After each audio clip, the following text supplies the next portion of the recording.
नमस्कार विद्यार्थी मित्रांनो, आज आपण पोलीस भरतीच्या संदर्भात अतिशय महत्त्वाचे अपडेट घेऊन आलेलो आहोत। तर सर्व विद्यार्थ्यांना कदाचित माहिती आहे, तर 2019 मध्ये महाराष्ट्र पोलीस दलाच्या संदर्भात जी भरती प्रक्रिया राबवण्याची घोषणा करण्यात आली होती आणि जी भरती प्रक्रिया फॉर्म भरल्यानंतर कदाचित प्रलंबित राहिली होती, त्या भरती प्रक्रियेचा बिगुल शेवटी आज वाजलेला आहे। तुम्ही या कदाचित बघू शकता 11 जून 2021 या आजच्या दिवसाचा हा नवीन जी.आर. जो 2019 ची भरती प्रक्रिया महाराष्ट्रातील लाखो विद्यार्थी चातकाप्रमाणे ज्या भरती प्रक्रियेची वाट बघत होता, ती भरती प्रक्रिया आता सुरू करण्याची घोषणा आता नुकतेच महाराष्ट्राच्या कदाचित अपर पोलीस महासंचालक संजय कुमार यांनी पोलीस महासंचालकांच्या मान्यतेने नुकतीच घोषणा केलेली आहे। या ठिकाणी तू बघू शकता, तर अति तात्काळ आणि महत्त्वाचे तर जे हे जे जी.आर. महाराष्ट्र शासनाचा आज पारित झाला, तर त्याचे संदर्भ क्रमांक 1 महाराष्ट्र शासन सामान्य प्रशासन विभाग माहिती तंत्रज्ञान निर्णय क्रमांक महाराष्ट्राच्या संदर्भात दिनांक 19/9/2017 म्हणजे जी 2019 ची भरती प्रक्रिया ही त्या आदेशानुसार सुरू करण्यात आलेली होती। तर या ठिकाणी तुम्ही बघू शकता, तर हे संदर्भ 2, 3, 4, 5, 6, 7, 8 हे संदर्भ या जे भरती प्रक्रियेचे तुम्ही जे संदर्भ त्या बघू शकता। आता इथं तुमच्या दृष्टीने कधी एवढं महत्त्वाचं नाही, फक्त तुमच्या दृष्टीने सगळ्यात महत्त्वाचा आता बघा, इथं एखादी विषय सगळ्यात महत्त्वाचा कदाचित विषय पोलीस भरती 2019 व्हेंडर निवडीबाबत।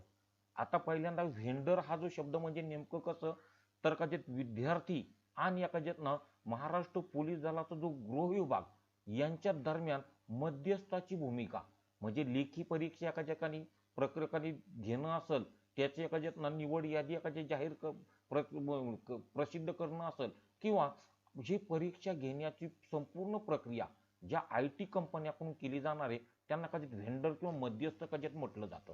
आता ही पोलीस भरती 2019 या निवडीबाबत ज्या व्हेंडर म्हणजे ज्या कंपन्या आहेत याच्या संदर्भात तुम्ही बघा, हा जी.आर. मध्ये स्पष्ट उल्लेख करण्यात आलेला आहे। वरील संदर्भाधीन क्रमांक 2 दिनांक 19/8/2019 अनन्वये दिनांक 31/12/2019 अखेर रिक्त होणाऱ्या पोलीस शिपाई पदांच्या सहवर्गातील पदांसाठी घटकांनी दिनांक 3/9/2019 आणि दिनांक 30/11/2019 रोजी प्रमुख वृत्तपत्रांमध्ये जाहिरात देण्यासाठी निर्देशित करण्यात आले होते। तसेच सदरील जाहिरात www.mahapolice.government.in या संकेतस्थळावर देखील प्रसिद्ध करण्यात आली होती। म्हणजे या ठिकाणी आपण जर बघितलं तर 30/9/2019 ते 30/11 पर्यंत वृत्तपत्रांमध्ये जाहिराती आल्या होत्या। याच्या अंतर्गत विद्यार्थ्यांनी विविध जिल्ह्यांमध्ये आणि विविध घटकांमध्ये फॉर्म भरलेले होते। त्याच्या संदर्भातल्या हा जी.आर. मध्ये स्पष्ट उल्लेख करण्यात आलेला आहे। आता बघा, वरील संदर्भ क्रमांक 17/9/2019 17 अनन्वये 19/9/2017 अनन्वये सदरील भरती प्रक्रिया महापोर्टलद्वारे राबवण्यात येणार होती। फक्त कदाचित महापोर्टल। आता बघा, याच्याद्वारे ही भरती प्रक्रिया राबवण्यात येणार होती, परंतु सदरील शासन निर्णय 20 फेब्रुवारी 2020 अनन्वये अधिक्रमित करण्यात आलेल्या असून वेळोवेळी शासनाने निर्गमित केलेले संदर्भ क्रमांक 5 ते 13 अन्वये आता ही भरती प्रक्रिया राबवायची आहे। म्हणजे या ठिकाणी संपूर्ण व्हिडिओमध्ये ही भरती प्रक्रिया कधी सुरू होणार आहे, कशा प्रकारे सुरू होणार आहे, ही भरती प्रक्रिया संबंधित जिल्ह्यामध्ये फॉर्म आलेले किती आहेत, विद्यार्थ्यांची स्पर्धा किती असणार आहे, याची संपूर्ण माहिती आपण या व्हिडिओच्या अंतर्गत घेणार आहे। आणि म्हणून पहिला बघा, पुढे पहिल्यांदा उपरोक्त शासन निर्णय अवलोकन होण्यास विनंती आहे की सर्व शासन निर्णय शासनाच्या संकेतस्थळावर उपलब्ध आहे। आता बघा, याच्या अंतर्गत 22/4/2021 म्हणजे 22 एप्रिल 2021 अनन्वये खालील 5 OMR व्हेंडरची शासनाने निवड केलेली आहे. म्हणजे 22 एप्रिल 2021ला भरती प्रक्रिया घेण्याच्या संदर्भात ज्या IT कंपन्या आहेत त्यांची निवड शासनाने केलेली आहे. त्याच्या संदर्भातल्या ज्या कंपन्या आहेत बघा, त्या ज्या 5 कंपन्यांची नावं याकडे दिलेली आहेत. Messrs Aptech limited, messrs GS software technology private limited, messrs Ginger Webs private limited, messrs Meta I technology private limited, messrs Ness communication private limited. आता ह्या ज्या सगळ्या कंपन्या आणि त्यांच्यातली एका ठिकाणी इन्फॉर्मेशन आपल्याला एका ठिकाणी पाहायला मिळते. या 5 कंपन्यांद्वारे फक्त पोलीस नाही तर विविध एका महाराष्ट्र शासनाच्या जेवढ्या एका जी पदं भरण्याची प्रक्रिया सुरू केलेली आहे या कंपन्यांना या कंपन्यांमार्फत पोलीस असेल, एका ठिकाणी पशुसंवर्धन असेल, एका आरोग्य विभागाचे असेल किंवा काही इतर भरती प्रक्रिया या 5 कंपन्यांकडून राबवली जाणार आहे. आता बघा, इथून पुढे खरा महत्वाचा भाग तुमच्या सुरू झाला.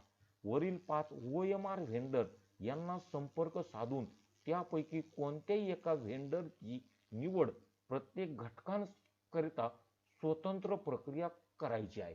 बघा, या ठिकाणी इथला हा मुद्दा विद्यार्थ्यांच्या लक्षात येणार नाही. आता ज्यावेळेस आपल्याला 2019 मध्ये जेव्हा जाहिरात आली होती तर त्याच्यामध्ये एखादी पदं कोणकोणती होती, एखादी महाराष्ट्र पोलीस, त्याच्यानंतर जे आहेत ना लोहमार्ग पोलीस, SRPF आणि कधी जेल किंवा कारागृह, अशा 4 घटकांपैकी प्रत्येक घटकात एकच फॉर्म विद्यार्थ्यांनी टाकावा अशा पद्धतीची सूचना देण्यात आलेल्या होत्या. याच्यानुसार या 5 कंपन्यांमधून OMR व्हेंडरची निवड खालील समितीकडून करण्यात येईल. आता बघा, याच्या अंतर्गत आता तुम्हाला सगळ्यात महत्वाचं आता बघा या ठिकाणी अनुक्रमांक, त्याच्यानंतर एका संबंधित जिल्ह्यातील समिती, त्या समितीच्या अध्यक्ष कोण असणार आहे, पोलीस भरतीचा घटक म्हणजे कोणत्या जिल्ह्यातली भरती प्रक्रिया आणि आवेदन पत्रांची संख्या. या ठिकाणी आपण जर बघितलं पोलीस आयुक्त मुंबई बृहन्मुंबई याच्या अंतर्गतची जी काही भरती प्रक्रिया आहे आजपर्यंत महाराष्ट्रात कोणत्या जिल्ह्यामध्ये नेमके किती विद्यार्थ्यांनी फॉर्म भरलेत म्हणजे त्याला आवेदन ज्याला म्हणतो त्या किती आलेत हे कोणालाही माहिती नव्हतं. तर या ठिकाणी प्रथम तुम्ही एकाने बघू शकता मुंबई बृहन्मुंबईसाठी संपूर्ण राज्यातून सगळ्यात तीव्र स्पर्धा आपल्याला पाहायला मिळणार आहे. या ठिकाणी 2,75,959 म्हणजे जवळपास पावणे 3 लाख अर्ज एकट्या मुंबईमध्ये आलेले आहेत. कारण सर्वात जास्त जागा पण मुंबईमध्ये होत्या आणि त्यामुळे आवेदन अर्ज सुद्धा म्हणजे सगळ्यात जास्त विद्यार्थ्यांनी फॉर्म भरले ते मुंबईमध्ये. त्यानंतर दुसऱ्या तुम्ही बघू शकता ठाणे शहरमध्ये हे पोलीस भरतीचा घटक आहेत. तर त्या ठिकाणी जागांची संख्या ही ठराविक कॅटेगरीलाच जागा होत्या आणि म्हणून या ठिकाणी जे आहेत ना 29,925 म्हणजे सर्वसाधारण 30,000 अर्ज आल्याचं आपल्याकडे पाहायला मिळेल. त्यानंतर दुसरं महत्वाचं ठिकाण पोलीस आयुक्त पुणे शहरला एकूण ज्या जागा आलेल्या आहेत 39,323 म्हणजे इथं एवढे उमेदवारांनी अर्ज या ठिकाणी भरलेले आहेत. म्हणजे जागांच्या प्रमाणामध्ये या ठिकाणी विद्यार्थ्यांची संख्या आपण जर बघितली तर ज्या ठिकाणी जागा जास्त तिथं विद्यार्थ्यांची संख्या जास्त आणि जिथं जागा कमी तिथं आवेदन अर्ज म्हणजे उमेदवारांची संख्या त्या कमी तुम्हाला पाहायला मिळणार आहे. त्याच्यानंतर सगळ्यात मुंबई नंतर सगळ्यात चर्चेतलं ठिकाण किंवा सगळ्यात जास्त उमेदवारांचा जो ओढा ज्या ठिकाणी होता ते पिंपरी चिंचवड पोलीस आयुक्तालय. कारण नव्यानं निर्माण झाल्यामुळं तिथं जागांची संख्या जास्त होती. पिंपरी चिंचवडच्या भरती प्रक्रियेसाठी एकूण उमेदवारांनी अर्ज ठिकाणी केले आहेत 1,89,732. म्हणजे तुम्ही जर बघितलं तर नायगावच्या नंतर सगळ्यात तीव्र स्पर्धा आपल्याला पाहायला मिळणार आहे ती पिंपरी चिंचवड पोलीस आयुक्तालयामध्ये. त्यामुळे तिथं जागांची संख्या जास्त होती. त्याचबरोबर विद्यार्थ्यांची संख्या सुद्धा जास्त असणार आहे. त्याचबरोबर इतर मग तुम्ही नागपूर शहरमध्ये एकूण जागांच्या प्रमाणामध्ये आवेदन अर्ज म्हणजे विद्यार्थ्यांची संख्या 85,575. त्याच्यानंतर नवी मुंबई सगळ्यात जास्त विद्यार्थ्यांचं मुंबई नंतर जो ओढा असतो नवी मुंबई, पण तिथं एकूण जागांची संख्या कमी असल्यामुळं 16,269 उमेदवारांनी तिथे फॉर्म भरलेले. त्याच्यानंतर औरंगाबाद जे आहेत ना 66,867.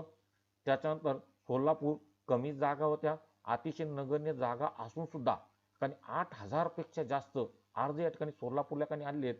त्याच्यानंतर मी मुंबई पिंपरी चिंचवड नंतर सगळ्यात कोकण परिक्षेत्र ना याच्यामध्ये रायगड, पालघर, सिंधुदुर्ग आणि रत्नागिरी हे 4 जिल्ह्यांमधले जे आहेत ना या 4ही जिल्ह्यांच्या ज्या एकूण जागा आणि उमेदवारांची संख्या 38,811. म्हणजे तुम्ही एका ठिकाणी सगळ्या जिल्ह्यांची कंपॅरिझन जर केली तर एका ना जागांची संख्या आणि विद्यार्थ्यांची संख्या याच्यामध्ये सगळ्यात योग्य प्रमाण एखादी कोकणामध्ये, कारण हे 4 जिल्ह्यांच्या मिळून एखादी 40,000 सुद्धा एखाद्यात अर्ज एकाने आलेले नाहीये. त्याच्यानंतर एखादी नाशिक परिक्षेत्र, नाशिकची जिल्ह्याची पोलीस भरती प्रक्रियेची जाहिरात नव्हती कारण तिथं जागा रिक्त नव्हत्या आणि म्हणून नाशिक विभागांतर्गत जळगाव, धुळे आणि नंदुरबार या 3 जिल्ह्यांच्या मिळून 29,339 हा आकडा.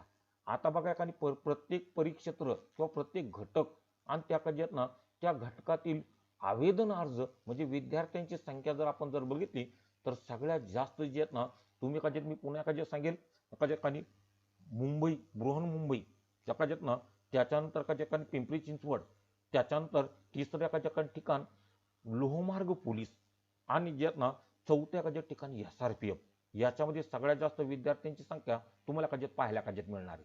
त्याच्यानंतर कोल्हापूर परिक्षेत्राअंतर्गत कोल्हापूर, त्याच्यानंतर पुणे ग्रामीण, सातारा, सांगली आणि सोलापूर ग्रामीण तर याच्यामध्ये एकूण 57,724 एखादी विद्यार्थी. त्याच्यानंतर एका ठिकाणी औरंगाबादमध्ये काय जालना, बीड, उस्मानाबाद विद्यार्थ्यांची संख्या तुम्ही एखादी बघू शकता. त्याचबरोबर एखाद्यात नागपूर परिक्षेत्र म्हणजे नागपूर ग्रामीण, भंडारा, वर्धा यातील एखादी विद्यार्थ्यांची संख्या तुम्ही एखाद्यात बघू शकता. त्याच्यानंतर एखादी अमरावती विभागातील एखाद्यात ना अमरावती शहर, अकोला, बुलढाणा विद्यार्थ्यांची संख्या 12,498. याचबरोबर आता चौथं ठिकाण मी आत्ताच्या जे उल्लेख एकाने केला होता लोहमार्ग, लोहमार्गामध्ये महाराष्ट्रामध्ये 2च ठिकाणी फॉर्म भरती प्रक्रिया राबवली जाणार का होती म्हणजे आताही आहे तर का घाटकोपर लोहमार्ग आणि खडकी लोहमार्ग. म्हणजे आपल्याला ज्या त्यांनी ज्या सूचना केलेल्या होत्या पोलीसमध्ये तुमचा एक फॉर्म असायला पाहिजे, जेलला तुमचा एक फॉर्म असायला पाहिजे, लोहमार्गाला एक फॉर्म असायला पाहिजे आणि SRPF ला. आता मुळे प्रत्येक पोलीसचा फॉर्म भरलेला विद्यार्थी जवळपास ज्यांना ज्यांना जागा होत्या किंवा काहींनी खुल्या प्रवर्गातून या ठिकाणी फॉर्म टाकलेले आहेत आणि त्यामुळे इथली संख्या आपण जर बघितली 1,37,867. म्हणजे एखाद्यातनं तिसरं ठिकाण जिथं सगळ्यात जास्त विद्यार्थी, जागांची संख्या कमी आणि विद्यार्थ्यांची संख्या का जास्त. आणि शेवटचा जो विभाग एखाद्या होता एखाद्यात SRPF राज्य राखीव पोलीस दल SRPF. तर या SRPFच्या अंतर्गत बलगट क्रमांक 1 आणि 2 पुणे, नागपूर, दौंड, नवी मुंबई 11, औरंगाबाद 14, गोंदिया 15, अकोला 18 आणि नव्यानं स्थापन झालेला 19. तर SRPFच्या एकूण जागांची संख्या तुम्ही एका जर बघितली आणि इथं एकूण उमेदवारांची संख्या जर बघितली तर 1,85,000 एका ठिकाणी फॉर्म या ठिकाणी SRPFला आहे. आणि त्यामुळे जे ना हे सगळं 2019च्या भरती प्रक्रियेत नेमकी प्रक्रिया कशा पद्धतीने राबवायची, किती पद्धतीने एका ठिकाणी फॉर्म एका आलेले आहेत. आणि आता तुम्हाला माहिती आहे एक 10 मिनिटापूर्वीच महाराष्ट्राचे उपमुख्यमंत्री अजित दादा ना यांनी सुद्धा एका फेसबुक लाईव्ह मध्ये येणारी भरती प्रक्रिया जी आहेत ना लगेच सुरू करण्याची घोषणा तिथे एकाने केलेली आहे. आणि म्हणून विद्यार्थी ना तुम्हाला मी सांगतो आता 2019च्या भरती प्रक्रियेचा एका संपूर्ण एका जो कृती पत्रिका आहे एका शासनाकडून जाहीर केलेली आहे. आणि त्यामुळे तुम्ही तात्काळ येणाऱ्या 2 ते 3 महिन्यामध्ये तुम्हाला 100% पोलीस भरती जर व्हायचं जर असेल तर अतिशय वेगानं तयारी करणं गरजेचं आहे. आणि म्हणून तुम्ही एका बघा पुढील OMR व्हेंडरच्या निवडीच्या संदर्भात मार्गदर्शक तत्व एका की कोणकोणते एका व्हेंडरच्या म्हणजे जे कंपन्या आहे त्यांचा एक्सपिरियन्स, व्हेंडर ज्या घटकात काम करायचं आहे त्या घटकाचं पुरेसं ज्ञान आणि व्हेंडरचे पोलीस भरतीतील कार्यपद्धती कशी राबवणार याचे सादरीकरणाच्या आधारे करण्यात यावे. आणि त्यामुळे जे म्हणजे IT कंपन्या आहेत त्या घटक प्रमुखांनी कशा पद्धतीने त्यांची निवड करायची त्याच्या संदर्भातली मार्गदर्शक तत्वे एका दिलेली आहेत.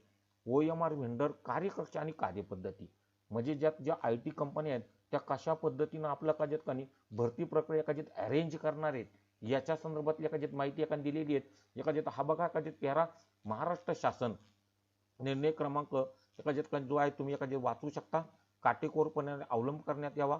OMR व्हेंडर आता इथून पुढे तुमच्या दृष्टीनं सगळ्यात महत्वाची OMR व्हेंडरची निवड झाल्यानंतर प्रत्येक निवड समितीचे अध्यक्ष जे ज्या त्या विभागातले किंवा ज्या त्या जिल्ह्यातले जे उच्च एखादे पोलीस अधिकारी असतात, जे एखादे CP असेल किंवा SP असेल किंवा त्या नियुक्त केलेल्या एखाद्या ठिकाणी वरिष्ठ अधिकारी असेल, यांनी व्हेंडर सोबत सामंजस्य करार करावा.